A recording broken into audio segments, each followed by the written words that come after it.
Hello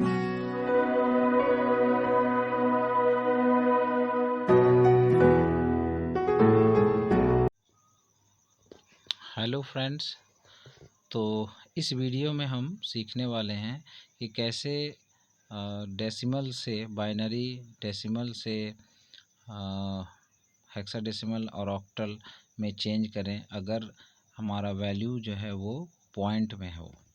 इससे पहले की वीडियो में मैंने दिखाया आपको, वो तो पूरे होल नंबर्स थे, मतलब उसमें पॉइंट वैल्यूज़ नहीं थे, उसको हमने कन्वर्ट किया। लेकिन इसमें मैं पॉइंट वालों को भी कन्वर्ट करके दिखाता हूँ कि किस प्रकार से पॉइंट वैल्यूज़ को भी बाइनरी फॉर्म में या ऑक्टल में या हेक्साडेसिमल में कन्वर्ट किया जाता है। तो यहाँ पे जैसे मैंने एक एग्जांपल दिया है 45.25। तो यहाँ पे इसका नियम ये है कि जो पॉइंट है यानी दशमलव जो है उसके बाईं ओर वाला जो 45 है उसको आप डिवाइड करके बाइनरी फॉर्म में कन्वर्ट करो, और पॉइंट के राइट साइड जो 25 है उसको आप मल्टीप्लाई करके उसे बाइनरी में कन्वर्ट करना है।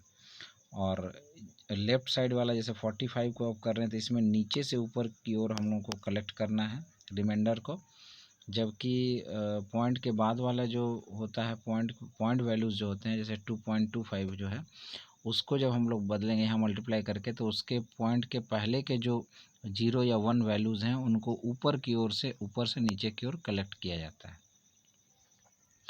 तो यहाँ पे 45 को तो आप देख ही रहे हैं किस तरह से बाइनरी में कन्वर्ट किया जा रहा है।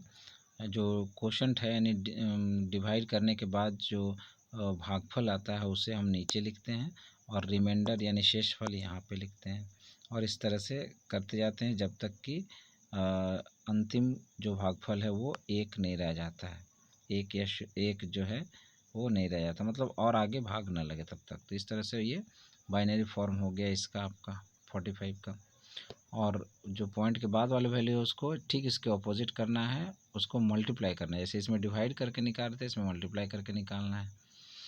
तो यहाँ पे मल्टीप्लाई पहले 0.25 को मैंने 2 से मल्टीप्लाई किया। अब 2 से मल्टीप्लाई क्यों कर रहे हैं और यहाँ पे 2 से क्यों डिवाइड कर रहे हैं, क्योंकि हम लोग बाइनरी में कन्वर्ट कर रहे हैं इसलिए, और बाइनरी मतलब 2 डिजिट वाला, इसीलिए यहाँ पे 2 से भी डिवाइड भी कर रहे हैं और मल्टीप्लाई भी 2 से ही किया जा रहा है।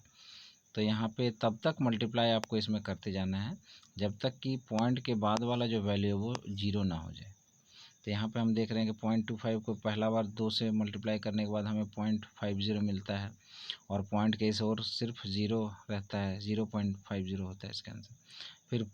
फिर जो पॉइंट का बाद वाला जो वैल्यू है उसको फिर आगे 2 से मल्टीप्लाई करेंगे, और इस तरह से करते जाएंगे। पॉइंट के बाद अगर 0 नहीं रहता है तो उसे बार बार 2 से मल्टीप्लाई करते करते जाएंगे जब तक कि पॉइंट के बाद 0 ना आ जाए। और जब जब 0 आ जाता है तो उस पॉइंट के पहले वाले वैल्यूज़ जो हैं उनको कलेक्ट कर लिया जाता है ऊपर से नीचे की तरफ, और वही आपका पॉइंट वैल्यू बन जाता है बाइनरी फॉर्म में इस डेसिमल पॉइंट का। तो यहाँ पे डेसिमल में जो 0.25 है, यानी हम लोग 2 भागों में इसको 2 टुकड़ों में बांट दिया है हम लोगों ने। पॉइंट के बाईं ओर को हम लोग डिवाइड करके बाइनरी में कन्वर्ट करते हैं, और पॉइंट के दाईं ओर जो 25 है उसको मल्टीप्लाई करके और इस तरह से कलेक्ट करके ऊपर से नीचे की ओर कलेक्ट करके हम लोग करते हैं।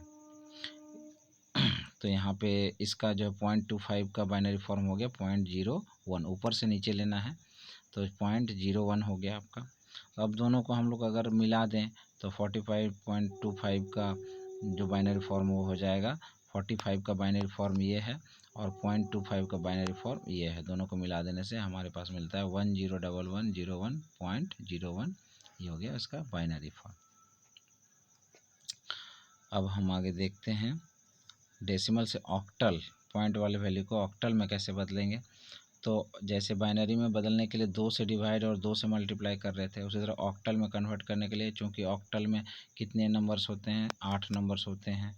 कौन कौन से, तो 0 से लेकर 7 तक, 0 1 2 3 4 5 6 और 7, ये 8 डिजिट होते हैं। तो इसीलिए हम डिवाइड भी 8 से करेंगे, 8 से करेंगे, और मल्टीप्लाई भी 8 से करेंगे।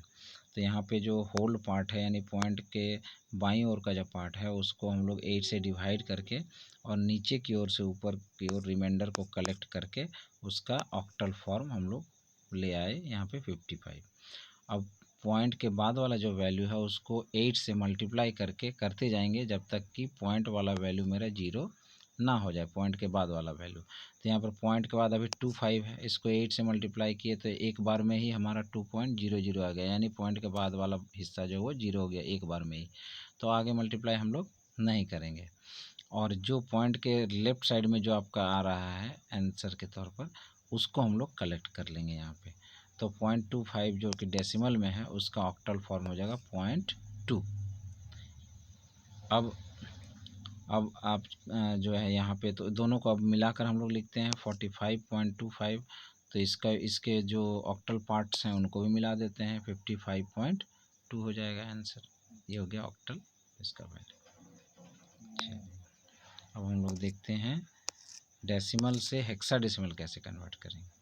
तो यहाँ भी वही केस है, हेक्साडेसिमल मतलब 16 डिजिट्स। ये है आपके 16 डिजिट्स, यहाँ पे आप देख सकते हैं ये हैं आपके 16 डिजिट्स। तो ये 16 डिजिट्स हैं यहाँ से यहाँ नीचे तक। तो उसमें से 9 तक डिजिट है और उसके बाद ए से लेकर एफ तक कैरेक्टर ले लिया गया, अल्फ़ाबेट को ले लिया गया है और उसे ही डिजिट के रूप में मान लिया गया है। इस तरह से 16 डिजिट हो जाते हैं, तो इसे हेक्साडेसिमल डिजिट बोलते हैं।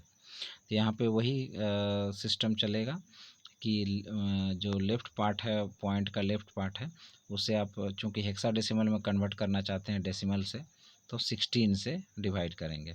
डिवाइड करने से हमारा क्वोशंट जो है यानी भागफल 2 आता है और जो शेषफल है रिमाइंडर है वो 13 आता है। अब 13 को हम लोग क्या लिखेंगे हेक्साडेसिमल फॉर्म में, तो आप यहाँ पे देखें ए को हम लोग लिखते हैं 10, मतलब 10 को ए के फॉर्म में लिखते हैं, 11 को बी, 12 को सी, तो 13 को क्या लिखेंगे डी लिखेंगे, तो इसलिए 13 को यहाँ पे डी लिखा है। तो इस तरह से दोनों को अगर मिला दिया जाए तो 45 का जो ये हेक्साडेसिमल फॉर्म होता है वो होता है 2D। अब रहा 0.25 को बदलना है हेक्साडेसिमल फॉर्म में, तो उसके लिए वही है कि इधर वाले को, लेफ़्ट साइड वाले को जब अगर डिवाइड किया जाता है तो राइट साइड वाले को क्या करना है, मल्टीप्लाई करना है। कितने से मल्टीप्लाई करना है, तो हेक्साडेसिमल फॉर्म में चेंज करना है, इसलिए 16 से मल्टीप्लाई करना है। तो 0.25 को 16 से मल्टीप्लाई करने से हम क्या देखते हैं, और हमें याद भी रखना है कि पॉइंट के बाद 0 आ जाना चाहिए। तो हम देखते हैं कि एक बार मल्टीप्लाई करने से ही 0 आ जा रहा है पॉइंट के बाद, तो हम आगे और मल्टीप्लाई नहीं करेंगे और जो 4 है इसे ही हम लोग ले लेंगे हेक्साडेसिमल फॉर्म मान लेंगे किसका, 0.25 का। तो इस तरह से लेफ़्ट पार्ट 45 का जो हेक्साडेसिमल फॉर्म है वो है 2D, वो 2D ले लिया, और 0.25 का जो हेक्साडेसिमल फॉर्म क्या आया, 4 आया, तो यहाँ पे 4 बैठा दिया, बीच में पॉइंट का वैल्यू है ही। तो इस तरह से 45.25 जो डेसिमल में है उसका हेक्साडेसिमल फॉर्म हो जाएगा 2D.4। तो ये वीडियो आप इसके साथ मैं लिंक दे दूँगा पहले वाली वीडियो का, तो दोनों को मिलाकर आप देखेंगे तो जो मैथमेटिक्स है प्रोग्रामिंग के लिए काफ़ी इम्पोर्टेंट है, या कंप्यूटर का जो जनरल मैथमेटिक्स है वो आप अच्छी तरह से जान जाएंगे। तो मिलते हैं अगली वीडियो में, तो चैनल को ज़रूर सब्सक्राइब कर लेंगे। Thank you. लाइक और शेयर भी ज़रूर करेंगे, मैसेज ज़रूर करेंगे। Thank you.